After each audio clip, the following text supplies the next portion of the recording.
บัดนี้วันที่4กรกฎาคมพศ2568เป็นวันที่65ที่ข้าพเจ้านายณัฐพงษ์พิรมเมืองรหัส188ขอถวายเสียงสวดสาธยายพระสูตรพระปริตรน้ำมนต์ต่างๆถวายเป็นพุทธบูชาธรรมบูชาสังฆบูชาและอาจาริยบูชาแด่ครูบาอาจารย์ทั้งหลายขอจิตของข้าพเจ้าจงตั้งมั่นมีสติระลึกได้มีสมาธิจดจ่อในอักขระพยัญชนะในบทสวดอย่างต่อเนื่องด้วยเทอญบทที่1บทกราบพระรัตนตรัยอรหังสัมมาสัมพุทโธภควาพุทธังภควันตังอภิวาเทมิสวากขาโตภควตาธัมโมธัมมังนัมมัสสามิสุปฏิปันโนภควโตสาวกสังโฆสังฆังนามามิบทที่2บทบูชาพระเพรีพินาศอรหังสัมมาสัมพุทโธสุจิรังปรินิพพุโตกุณิหิทระมาโนทานิปารามิหิจาทิสติยาวชีวังอหังพุทธังธัมมังสังฆังสรณังคโตปูเชมิรัตนัตยังธัมมังจารามิโสตินาบทที่3บทสวดชุมนุมเทวดาสมันตาจักกะวาเรสุอัตราคชันตุเทวตาสัทธมังมุนิราชสาสุนันตุสักขโมคทังสักเคกาเมจารุเปคิริสิกขารตเตจันตาลิเขวิมาเนทิเปรเทจักขเมตารุวนาคหาเนเคหาวัตุมิเกเตภูมาจายันตุเทวาชาลถาลวิสเมยักขะคันทพนาคาติทันตาสันติเกยังมุนิวารวะจนังสาทวเมสุนันตุธรรมสวนากาโลยมทันตาธรรมสวนากาโลยมทันตาธรรมสวนากาโลยมทันตาบทที่4บทสวดปุพพภาคานามการนะโมตัสสะภะคะวะโตอะระหะโตสัมมาสัมพุทธัสสะนะโมตัสสะภะคะวะโตอะระหะโตสัมมาสัมพุทธัสสะนะโมตัสสะภะคะวะโตอะระหะโตสัมมาสัมพุทธัสสะบทที่5บทสวดไตรสรณคมนปาฐะพุทธังสรณังคัจฉามิธัมมังสรณังคัจฉามิสังฆังสรณังคัจฉามิทุติยัมปิพุทธังสรณังคัจฉามิทุติยัมปิธัมมังสรณังคัจฉามิทุติยัมปิสังฆังสรณังคัจฉามิตติยัมปิพุทธังสรณังคัจฉามิตติยัมปิธัมมังสรณังคัจฉามิตติยัมปิสังฆังสรณังคัจฉามิบทที่6บทสวดสัจจกิริยาคาถานาทิเมสรณังอัญญังพุทโธเมสรณังวรังเอเตนะสัจจวชเชนะโสติเมโหตุสัพพทานาทิเมสรณังอัญญังธัมโมเมสรณังวรังเอเตนะสัจจวชเชนะโสติเมโหตุสัพพทานาทิเมสรณังอัญญังสังโฆเมสรณังวรังเอเตนะสัจจวชเชนะโสติเมโหตุสัพพทาบทที่7บทสวดติรัตนปนามคาถาพุทธังนะเมรัตนภูตะสรีระจิตตังธัมมังนะเมรัตนภูตะวิสุทธิสารังสังฆังนะเมรัตนภูตะสุสีรัตถิติเอตังนะเมติรัตนังรัตนตยาวหังสัมมาสัมโมสริตะวัตถุวิเศษภูตังอัญโยยานยุตตะคุณโยคะวะสัพปะวัตตังอัสสุมิตยัมหิปิตเทวะยถาติทันเทเอกังวินาตติตาเรสัพพสัมมเวนะสัมมาสัมภเวนะโลเกกตาจิจาจิเรนจาปาตุภูตังอภิรยานิสยังอติพุทธสัทถังวินยูหิปันติตาชเนหิวิชัญญะรูปังโลกัมหิเกหิจิกัปขันจุปาลัพพนิยังเกสันติสุทโธวิธิตังคุณากายตายะนามิหิเยวะชนะตายะสุวิสุตัมปิสมุปสตังมนสิสุทธาปสาทฐานังปุญญติกานะมาสามุตตมะปุณณภูมังทุกขาปมุจจนะมุขะสรนังคตานังปูชาระเหสุปรมังอภิปูชนายังนิพพานัสสชิกิริยายุปานิสัยถังสัมมากิเลสัมมาลาโสธนสิทธิยาจะสาธุหิอัฏฐะอุตเลหุปเสวนิยังปานิหิจาปิสารนังคัมมนิยาเมวะตัสมาหิตังติรัตนังสารนังคตัมหะทัตตินทิวังคานเนสุนัมสมานาปูเชมาจาปิสัสตังสุปสันนาจิตตาตัฏฐานุปาริจาริยาสทารตาจะปุญเยนะตัฏฐะสุกะเทนะสุขีภเวมุเตเชนะตัสสะจะสทาปิสุวัติโหตุโยเจธาธรรมวินะยัมหิปมาณภูโตโลกุตราภิสัมมโยนิยโตสุโคชังตัสโสปานิสัยยะจยายะอยัมปิโหตุวัตถุตเยปริจิตโตสุปสัทธการโรบทที่8นมัคการสิทธิคาถาโยจักขุมาโมหะมาลาปะกัปโถสามังวะพุทโธสุขโตวิมุตโตมารัสสะปาสาวินิโมจยันโตปาเปสิเขมังชนะตังวินายังพุทธังวรันตังศิรสานามามิโลกัสสะนาทันจะโลกัสสะนาถันจาวินายกันจาตันเตชะสะเตชะยสิทธิโหตุสัพพันตารายาจาวินาสเมตุธัมโมทัชโชโยวิยตัสสะสัตถุทัสเสสีโลกัสสะวิสุทธิมัคคังนิยนิโกธรรมทัสสะทารี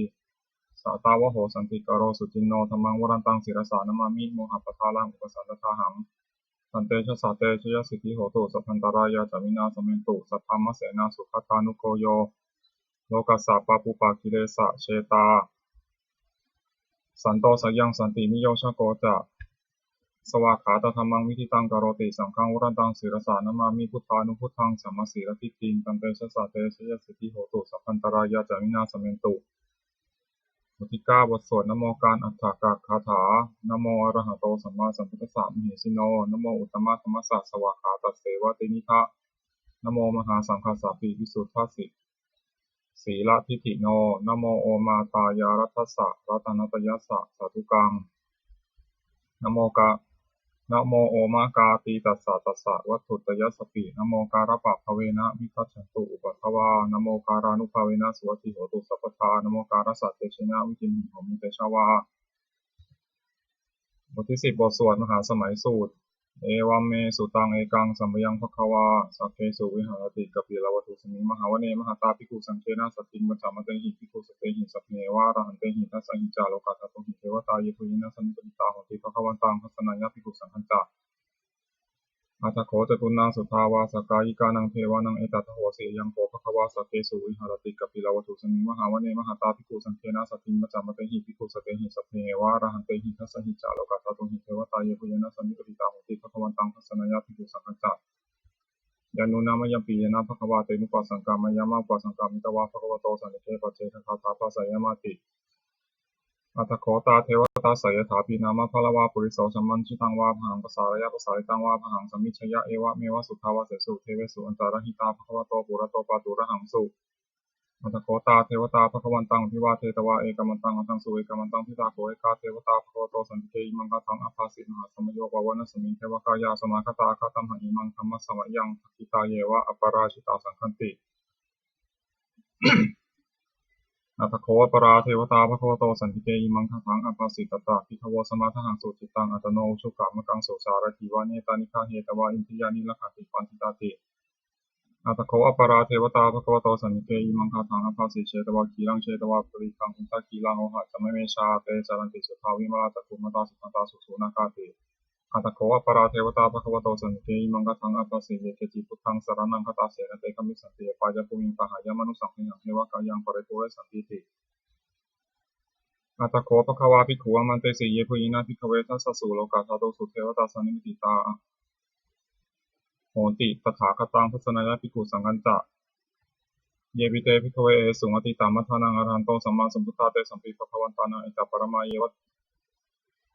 เทวตาสันนิปติตาอเหสุงสายถาภิไมหังอิตาระหิเยปิเตภิกขเวทวิสันติอนาคตามัทธานังอรหันโตสัมมาสัมพุทธาเตสัมปิภควันตานังเอตปรมาเยวะเทวตาสันนิปติตาภวิสันติสายถาภิไมหังอิตาระหิอจิกิสามิภิกขเวเทวกายนังนามานิจิตายิสามิภิกขเวเทวกายนังนามานิเทศิสามิภิกขเวเทวกายนังนามานิตังสุนาถาสรุกามนาสิกโรธาอาสิกสามิเตเอวังมเตติโกเตภิกขุภควโตปัจจสุสุงภควาเอตตโวจะสิโลกามนุกัสสามิยถาภูมาตถาสิตาเยสิตาคิริขพลังปหิตตาสมหิตาปุถุสีหาวาสันลินาโลมหังสาภิสัมพุโนโอทาตัมมนัสสาสุทาวิปัสสนามนาวิลาภิญโยปัจจสเตยตวาวเนกัปปิลวัตเวตตวมัตยิสัทธาสาวกเกสาสเนระเทวกายาภินัสสาเตวิชานาถาภิกโวเตจาอัตตปามะกรงสุตวาพุทธศาสนังเตสัมพุทโธระหูยานังอมนุสานัสสนาเปเกสตามัทธาโขสหสังอัตตสัตริงกตังมิเกสหสานังอมนุสานมัทธสงอเปเกนันตามัทธาคงทิสาสัพพาพุทธาหุกันจาสัพพังอภิญญาวะวัคคิตวานัตคุมาตโตมันตยิสัทธาสาวกเกสาสเนระเทวกายาภินันตาเตวิชานาถาภิกโวเยวหังกิตายิสามิทิระหิยมุปปะโสสัตตสหัสสาวะยะขาภูมากัปปิลวัตถวายติมันโตชิติมันโตวานาวันโตยสัสสินโมธรรมนาภิกามุปุนังสมิติงวานังสัสสหัสสาเหมวตายะขานานันตวานิโนยิมันโตชิติมันโตวานาวันโตยสัสสินโมธรรมนาภิกามุปุนังสมิติงวานังสาตาคิราติสหัสสายะขานานันตวานิโนยิมันโตชิติมันโตวานาวันโตยสัสสินโมธรรมนาภิกามุปุนังสมิติงวานังอิเจเตโสลาสัสสหัสสายะขานานันตวานิโนยิมันโตชิติมันโตวานาวันโตยสัสสินโมธรรมนาภิกามุปุนังสมิติงวานังเวสามิตาปัญจสัตตายะขานานาตาวันิโนจิมันโตชิติมันโตวันนาวันโตยิสัสสิโนมัทธรรมนาภิกามุภิกขุนังสัมมิติงวนังปุพโยราชาขันหิโกเวปุริสานิเวสนังพุโยนังสัตตาสหัสสังยะขานังปุยิรูปัสสติปุมพิโรราชาขันหิโกโสปะฆาสัมมิติงวนังปุริมันจัติสังราชาทัตตารัตโถปสัสสติคันทัพพนังอธิปติมหาราชายสัสสิโส อุตตปิตาสาภาโวอินทมานามหัตถลายทิมันโตชุติมันโตวันนาวันโตยัสสะสิโนโมทัมมนาภิกขุขุนังสมิติงวนังทักขินันจาทิสังราชาวิรุณโหตปัสสะสติกุมพันธนังอธิปติมหาราชายสัสสิโสพุทธปิตาสาภาโวอินทมานามหัตถลายทิมันโตชุติมันโตวันนาวันโตยัสสะสิโนโมทัมมนาภิกขุนังสมิติงวนังปัจจิมันจาทิสังราชาวิรูปโขปัสสะสตินาคานังอธิปติมหาราชายสัสสิโสพุทธปิตาสาภาโวอินทมานามหัตถลายทิมันโตชุติมันโตวันนาวันโตยัสสะสิโนโมทัมมนาภิกขุนังสมิติงวนังอุตารัญจาทิสังราชากุเวโรตปัสสะสติยคานังอธิปติมหาราชายสัสสิโสพุทธปิตาสาภาโวอินทมานามหัตถลายทิมันโตชุติมันโตวันนาวันโตยัสสะสิโนโมทัมมนาภิกขุนังสมิติงวนังปุริมาทิสังทตารัตโถทัคคินีนาวิรุณหโกปัจฉิมีนาวิรูปโขกุเวโรอุตารังทิสังสัตตาโลเตมหาราชาสมันตาจตุโรทิสาทัทธลมนะอัตตังสุวเนกปิลวัตเวเตสามายาวิโนทัสสาคุวันจานิกาสัทธามายากุเตนทุเวเตนทุวิภูจาวิภูโตสหตันทโนกัมมะเสโธจากินุขันธุนิคันธุจัปปนาโทโอปมัญโยจัตเทวสุเทวสุโตจะมาตาลิจิตตาเสโนจะกันตโปนโรราชาชโนสโปอาคูปัญจสิกขเจวะติมพโรสุยาวัชสายเตจันเยจาราชโนกันทปาสาราชุพิโมธรรมนาภิกขุขุนังสมิติงวนังอัฏฐาคูนัพสานาคาเวสาราสหตัจจกาคัมภะสัทธราคูปยคาสหยัตวิยามุนาทตารัฐาจาโกนกายสัสสิโนเอราวันโนมหานาโหสภะคาสมิติงวนังเยนังคาราเชสหสาหารันติพิพาทิชาปกิพิสุทธิจักขุวิหายสัตเทวนามัชฌปตาติตราสุปันนาอิติเตสานามังพยันตตานาคาราชานามาเสสุปันนโตเขมมกาสิตุโตสานังหิวาจาหิวปาวหายันตานาคาสุปันนาสารนามกังสุภิตังชิตาวชิระหัตเถนะสมุทังอสุราสิตาปตารวาสาวเสเตอิทิมันโตยัสสสิโนกาลคัญชามหาภิสมาอสุราธนาเวกัสสาเวปจิติสุติติจัปปหาราโทนมุทิสหัสสัญจัปปริปุตานังสเทเวโรจนามกาสันนิตวาปลิงเสนังราหุปธรรมุขะขมุงสังโยคานิพัตเตปิโกนังสมิติวนัง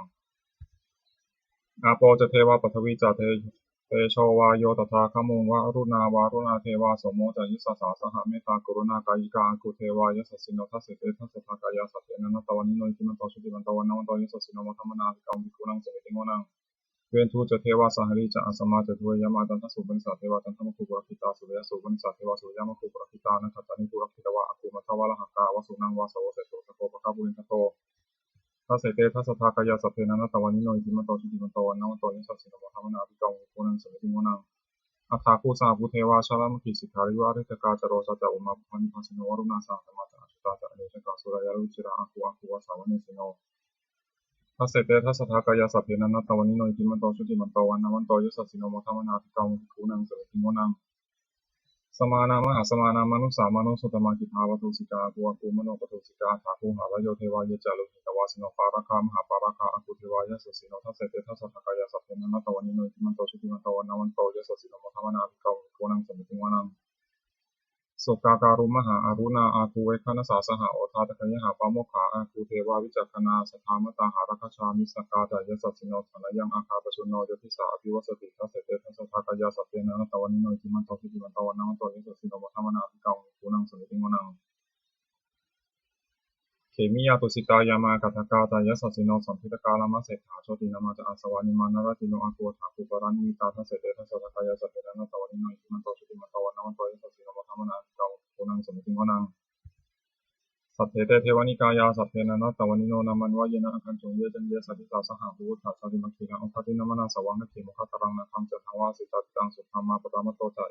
อุตตาอิทิมโตสหสันนังกุมารโรติโสตโสภคาสมิติงวนังสหัสสะพระมาโลกานังมหาพระมาพิติตติอุปปโนชุติมันโตปิสมากายโยยสิโสทัสเสถายุสทัสเสถาอิสระอาคูปเจกะวาสวัตติโนเตสัญจามัชโตหาคาหาริโตปริวาริโตเตสัพเพพินาเตสินทิเทเวสัพพามะเกมาราเสนาภิกามิปัสสะคานาสามัญญังอิทาคานาถาพันธะธาราเทนะพันธะมะโทสมันตาปริวาริถามาวมุนชิตาโกจินังอิจิตถามหาเสโนกานาเตนังอเปสยิปานินาตละมหาจัสสะบังกตาวานะเทระวังยถาภาวุสโกมิโกธนายันโตสวิชุโกตถาโสปฏิภาวติสัพพุทโธสยังวเสปัญจสัพพังพินยาวะวัคคิตวานะจักขุมาตโตมติสัทธาสาวเกสัสเนรเตมาราเสนาภิกันตาเตวิชานันทภิกขโวเตจาตปะมะกรุงสุตวาพุทธศาสนาวิตาระเคหิปากามุงในสังโฆมปิอิชิยุงสัพเพวิชิตาสังฆามังยติตายสัสสิโนโมทันติสังฆปุเรนิสาวกาเตชะเนสุตติบทที่11บทสวดมังคลสุตตังอเสวนาจัปพาลานังปันทิตานันจัเสวนาปูชาจัปูชนียานังเอตัมมังคลมุตตมัง ปฏิรูปาเทสาวาโสจาปุเพจักตาปุญญาตาอัตตสัมมาปานิทิจาเอตัมมังคลมุตตมังพหุสัจจติปัญจานิวินัยโยจาสุสิกิโตสุภาสิตาจายาวาจาเอตัมมังคลมุตตมังมาตาปิตูปทานังปุตตะทรสสะสังฆโหอนาคุลาจกัมมันตาเอตัมมังคลมุตตมังทานันจะธรรมจริยาจะยาตากานันจะสังฆโหอนาวชานิกามานิเอตัมมังคลมุตตมังอารติวิรติปาปามัชฌปานาจะสัญญโมอัปปามาโทจะธรรมเมโสเอตัมมังคลมุตตมังคาราวจานิวัตโตจะสันตุติจะกตัญญูตากาเลนะธรรมสวนังเอตัมมังคลมุตตมังเอตัมมังคลมุตตมังขันติจะโสวะจะสตาสัมมนานันจะทัสนังกาเลนะธรรมสากัจฉายตัมมังคลมุตตมังตโพจะธรรมจริยันจะอริยสัจจานัทัสนังนิพพานัสสิกิริยาจะเอตัมมังคลมุตตมังพุทธัสสะโลกะธัมเมหิจิตตังยัสสานากัมปติอโศกังวิราชังเขมังเอตัมมังคลมุตตมังเอตาทิสานิกตวานะสัพพธรรมปะราชิตาสัพพทาโสตินิฆฉันติตันเตสังมังคลมุตตมันติบทที่12บทสวดรัตนปริตยังกิจจิวิตังอิทวาหุรังวาสัทเทสวายังรัตนังปณิตังนโนสัมมังอติตถาคเตนะหิทันติวุเทรัตนังปณิตังเอเตนะสัจเจนะสวัสดิโหตุขยังวิราคังอมตังปณิตังยัตถชคาสัมยมุนีสมัหิโตนาเตนะธรรมินะสมิติกินจิทันติธรรมเมรัตนังปณิตังเอเตนะสัจเจนะสวัสดิโหตุยัมพุทธะเศโทปริวัณยิสุตินสมาธิมานันตาริกัญญามหุสมาธินาเตนะสมุนาวิชติทัมปิธรรมเมรัตนังปณิตังเอเตนะสัจเจนะสวัสดิโหตุเยปุคละอาสาสตังปัสสัทธาจัตติริเอตานิยุคานิโหติเตทักขินยาสุขตัสสะสาวกาเอติสิทินานิมหาภลานิทัมปิสังเทรัตนังปณิตังเอเตนะสัจเจนะสวัสดิโหตุเยสุปายุตตามนัสสาทันเหนานิกามิโนโคตัมมสสาสนังหิเตปฏิปตามตังวิทัยหาละธรรมุทานิพุติพุชามานัยทัมปิสังเทรัตนังปณิตังเอเตนะสัจเจนะสวัสดิโหตุขีนังปุรานังนวังนาทิสัมภวังวิรตาจิตายติเตภวสิมิเตขีติชาอวิรุหิฉันทานิมติปิรายถายัมปติโพยัมปิสังเทรัตนังปณิตังเอเตนะสัจเจนะสวัสดิโหตุบทที่13บทสวดธรรมบทสหัสวรรคอัตตาหเวชิตังสายโยยาจยังอิตาราปชาอัตตะทันตัสสะโพสัสสะนิจังสัญญาตจาริโนเนวะเทโวนะคันทโพนะมาโรสหโพมุนาชิตังอปชิตังกยิราตถารุปสัสสันตุโนบทที่14บทสวดเกตุตสูตรภาสิตันมิทังเตนะภควตาชนะตาปัสสตารหตาสัมมาสัมพุทเทนะเนธาตุมเหมาอนุสาเวนะมาปารัมมะปารายามาอิติกิรายามาปฏิกะสัมปทานินะมาตักกะเหตุมานยคาเหนะมาอาการาปริวิตาเขนะมาทิฏฐินิชานักขันติยามาภพารุปตายามาสมโนโนคารุยถาตุเมเหอัตานวัชนายถาอิเมธรรมากุศลาอิเมธรรมาอกุศลาอิเมธรรมาสาวัชชาอิเมธรรมาวิญญูคารหิตาอิเมธรรมาสมัตตาสมาธินาอหิตายะทุกขายะสังวัตันติอัฏฐตุเมเหปชาหายตะยถาตุมเหอัตานาวชนายถาอิเมธัมมากุศลาอิเมธัมมานาวชาอิเมธัมมาวินโยปัสสัทธาอิเมธัมมาสมัตตาสมาธินาหิตายะสุขายะสังวัตันติอัฏฐตุเมเหอุปสัมปัชชะวิหารายาถาติ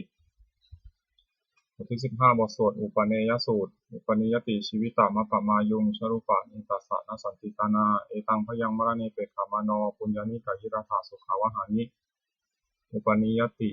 ชีวิตามะปะมายังชรูปะนิตัสสะนสันติตานาเอตังพยังมรณีเปขามโนโลกามิสังปัชชะเหสัตติเปโขโยทากายนะสัมยมโมวาจายะอุทาเจตัสสะตังตัสสะเปตัสสะสุขายะโหติยังชีวามโนปการโรติปุญญังธัมโมหะเวรัคติธรรมจาริงธัมโมสุจินโนสุขมาวหาติเอสานิสังโสธรรมเมสุจินเนนาทุกขตินคัจฉติธรรมจารีสัพเพสังขารานิจจติยถาปัญญาปัสสติอัฏฐานิพินติทุเขสัมโควิสุทธิยาสัพเพสังขาราทุกขติยถาปัญญาปัสสติอัฏฐานิพินติทุเขสัมโควิสุทธิยาสัพเพธัมมาอนัตติยถาปัญญาปัสสติอัฏฐานิพินติทุกเขสัมโควิสุทธิยาบทที่16บทสวดอปันนกะชาดกอปันนกัตถานะเมเกทุติยังอหุตักขิกาเอตะพัญญยาเมทาวิตังกันหายาปันนกังพหงเวสารนังยันติปัปพตานิวนานิจะอารามะรุขะเจตยานิมนุสาพยะตัจฉิตาเนตังโกสารนังเขมังเนตังสารนังมุตตมังเนตังสารนังมาคมาสัพพะทุกขาโภจติโยจะพุทธันจะธรรมันจะสังฆันจะสารนังคัตโตจัตตาริอริยสัจจานิสัมมปัญญายปัสสติทุกขังทุกขสมุปาทังทุกขสัจจะติกมังอริยัญจะอัตถังคิกังทุกโขปัสสมะคามินังเอตังโขสารนังเขมังเอตังสารนังมุตตมังเอตังสารนังมาคมะสัพพะทุกขาโภจติ บทที่17บทสวดพระเทกรตคาถาอติตังนานวาคะมายะนปฏิกังเขนะคตังบุคคลไม่ควรคำนึงถึงสิ่งที่ล่วงแล้วไม่ควรมุ่งหวังสิ่งที่ไม่มาถึงยะธาตีตังไปหีนันตังอปัตตัญจานะคตังสิ่งใดล่วงไปแล้วสิ่งนั้นก็เป็นอันละไปแล้วและสิ่งนี้ไม่มาถึงก็เป็นยังไม่ถึงปัจจุปันนันจะโยธรรมังตถาวิปัสสติสังหิรังสังกุปังตังวิธามนุภโรหเยก็บุคคลใดเห็นแจ้งธรรมจักรวาลนั้นไม่ความใครในธรรมนั้นได้บุคคลนั้นด้วยเจริญนั้นไม่ให้ปลุกปลงเกิดอัจเชวกิจจับมาตับปังโกชัญญามรณังสุเวพึงทำความเพียรเสียในวันนี้แหละแต่ละจะรู้ความตายในวันพรุ่งนาหิโนสังขารันเตนะมหาเสนนะมัจจุนาเพราะว่าความปฏิญกรรมธุระที่มีเสนาใหญ่นั้นย่อมไม่มีแก่เราทั้งหลายเอวังวิหาริมาตาปิญโหรตามตันทิตังตังเวมเทกรโตติสันโตจิตเตมุนิติพระมุนีผู้สงบย่อมได้บุคคลผู้มีปกติอย่างนี้มีความเพียรไม่เกียจคร้านทั้งกลางวันและกลางคืนนั่นแหละว่าผู้มีราตรีเจริญในประการชนิดแลที่18บทสวดพินหปัจจเวคคณปาฐาแปลชราธโมหิชรังอนัตติโตเรามีความแก่เป็นธรรมดาจะล่วงพ้นความแก่ไปไม่ได้พยาธิธรรมหิพยาธิอนัตติโตเรามีความเจ็บไข้เป็นธรรมดาจะล่วงพ้นความเจ็บไข้ไปไม่ได้มรณะธรรมหิมรณังอนัตติโตเรามีความตายเป็นธรรมดาจะล่วงพ้นความตายไปไม่ได้สัพเพหิเมเปเยหิมนาเปหินานาภาโววินาภาโวเราจะละเว้นเป็นต่างๆคือว่าเราจะต้องพัดพลาดจากของรักของเจริญใจทั้งหลายทั้งปวงกรรมสกมหิกรรมตายโทกรรมโยนิกรรมพันธุกรรมปฏิสารโนเรามีกรรมเป็นของตนมีกรรมเป็นผู้ให้ผลมีกรรมเป็นแดนเกิดมีกรรมเป็นผู้ติดตามมีกรรมเป็นผู้อาศัยยังกรรมังกริสามีกายานังวาปาปกังวาตสัพพยโทมิสามีเราทำกรรมใดไว้เป็นบุญหรือเป็นบาปเราจะเป็นทายาทคือว่าเราจะต้องได้ผลกรรมนั้นสืบไปเอวังอัมหิเหียพินหังปัจจเวคิจับฟังเราทั้งหลายคงพิจารณาอย่างนี้ทุกวันเถิดบทที่19บทสวดเทวตาวิโยชนะคาถาทุกขปตาจนิทุกขาพยาปตาจนิพยาโสกปตาจนิโสกาโหตุสัพเพปีนานิโนเหตาวตาจะอัมหิสัมปตังปุญญาสัมปตังสัพเพเทวานุโมทันตุสัพพะสัพพสิทธิยาทานังทัตันตุสัพพยาสีลังนัทันตุสัพพตาภาวนาภิรตาโหตุพันตุเทวตาทัตตาสัพเพพุทธาภลปตาปัจเจกนันจะยังพลังอรหันตานันจเตชนะรักขังมันทามิสัพพโสบทที่20บทสวดเทวตาปฏิภาณคาถานันธรรมยังปฏิภาณคาถาโยพนามเสยาเทวตาสันติวิหารวาสินีตุเปคะเรโกติคะเรตหิงตหิงตาธรรมธานินาภวันตุปุชิตาโสถิงกรณเตทาวิหารามันทะเรเตราจมัชชานวกาจติขโวสารามิกาธนปฏิอุปาสกาคามาจเทสานิคามาจอิสราสัพพานภูตาสิกิตาภวันตุเตสลาภูชาเยวิจาอันทสัมภวาสังเสนชาตาอัทโวปปาติกานิยนิกังธรรมวรังปฏิจเตสัพเพติทุปัสสะกรณตุสังขยังอาตุจิรังสตังธรรมโมธรรมัทธราจะปุคลาสังโฆตุสมัคควะอัฏฐายะจหิตายะตะอัมเหรักขตุสัทธโมสัพพิติธรรมจาริโนวุติงสัมปาปุนายามะธรรมเมอริยปะเวทิเตบทที่21บทสวดสัพพะปฏิภาณคาถาแปลอันธรรมยังปฏิภาณคาถาโยพนามเสบุญญสิทานิกัตสะยานัญญานิกตานิเมเตสัจจพังคิโนโหตุสัทธานันตาปามานาคาเยติยาคุณวันตาจะมหังมาตาปิตาทโยทิถาเมจาปายทิถาวาอันเยมัชฌตเวริโนสัตตาติพันติโลกัสมิงเตปุมาจตุโยนิกาปัจเจกจตุโวการาสังสรันตาภวาภเวยาตังเยปฏิภานัมเมอนุโมทันตุเตสยังเยจิมังนัปชานันติเทวาเตสังนิเวทยุงมยาทินานาปุญญานังอนุโมทนาเหตุนาสัพเพสัตตาสัทธาโหตุอเวราสุขาชีวิโนเขมปาทันจัตตปตุเตสสาสิชตังสุภาขอสัตว์ทั้งหลายไม่มีที่สุดไม่มีประมาณจงมีผู้มีส่วนแห่งบุญที่ข้าพเจ้าได้ทำในบัดนี้และแห่งบุญทั้งหลายอื่นที่ข้าพเจ้าได้ทำแล้วคือชนใดเป็นที่รักผู้มีบุญมีมานาและบิดาของข้าพเจ้าเป็นต้นที่ข้าพเจ้าได้เห็นไม่ได้เห็นนาสัตว์ทั้งหลายอื่นเป็นกลางและมีเวรกรรมตั้งอยู่ในโลกเกิดในภพ3เกิดในกำเนิด4ในขันธ์5ในขันธ์1ในขันธ์4ต้องเธออยู่ในภพน้อยและภพใหญ่สัตว์เราได้ทราบการให้ส่วนบุญของข้าพเจ้าแล้วขอสัตว์เหล่านั้นจงอนุโมทนาทานเองเถิดเพราะสัตว์เหล่าใดย่อมไม่ทราบการให้ส่วนบุญของข้าพเจ้านี้ขอเทศทั้งหลายจงแจ้งแก่สัตว์เหล่านั้นเพราะเหตุคืออนุโมทนาบุญทั้งหลายที่ข้าพเจ้าให้แล้วขอสัตว์ทั้งปวงจงอย่างมีเวรอยู่ประสบสมาเถิดและจงถึงทางอันเกษมเถิดขอความหวังอันดีของสัตว์เหล่านั้นจงสำเร็จเถิดด้วยอนุภาพแห่งสัจจะอธิษฐานอนุภาพแห่งความเพียรและในสงฆ์การบูชาพระรัตนตรัยด้วยการสาธยายบทสวดมนต์พระสูตรพระปริตรพระคาถาเหล่านี้ขอความสุขสวัสดีจงเกิดมีแก่ข้าพเจ้าขอพ้นจากทุกข์ทั้งปวงขอข้าพเจ้าเจริญทางโลกและทางธรรมขอเทพเทวดาทั้งหลายโปรดอนุโมทนาในการศึกษาพระบรมและธรรมะเหล่านี้เมื่ออนุโมทนาและโปรดอำนวยพรแก่ข้าพเจ้าและวัตถุมงคลตื่นใจที่หน้าโดยมุนที่สมเด็จพระญาณสังวรวัดบวรนิเวศวิหารเราจะวัตถุมงคลทั้งหลายที่สิ่งสร้างขึ้นทั้งที่ผ่านมาและที่จะจัดสร้างในอนาคตจงเปลี่ยนเนื้อภาพพระปริตรและคำมงคลในพระคาถาต่างๆจงสำเร็จสำเร็จทุกประการเทินสาธุ